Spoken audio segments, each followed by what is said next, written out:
महाभारत के युद्ध के बाद राम के भाई लक्ष्मण की मृत्यु के कारणों पर विभिन्न कथाएं हैं, जो मुख्य रूप से रामायण और कुछ अन्य पुराणों में मिलती हैं। लक्ष्मण की मृत्यु से जुड़ी कहानी इस प्रकार है।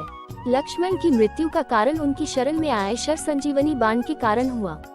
जब राम ने रावण का वध किया था, तब लक्ष्मण ने उनकी मदद की थी। एक दिन लक्ष्मण को एक शर संजीवनी बाण की आवश्यकता पड़ी, जिससे उनकी घायल अवस्था में उपचार हो सके। वह बाण एक विशेष प्रकार का बाण था, जो न केवल शरीर को घायल करता था, बल्कि प्राणों को भी खतरे में डाल सकता था। लक्ष्मण को इस बाण से मरण का सामना करना पड़ा, क्योंकि बाण के प्रभाव से उनका शरीर और प्राण दोनों प्रभावित हो गए। यही बाण उनके शरीर और प्राण दोनों को निकाल लिया।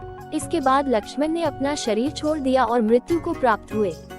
ये घटना रामायण के अंतिम चरण में होती है, जब राम ने महलों और सत्ता की तमाम जिम्मेदारियों से मुक्त होकर अपनी पूरी जीवन यात्रा की समाप्ति की ओर बढ़ना शुरू कर दिया था।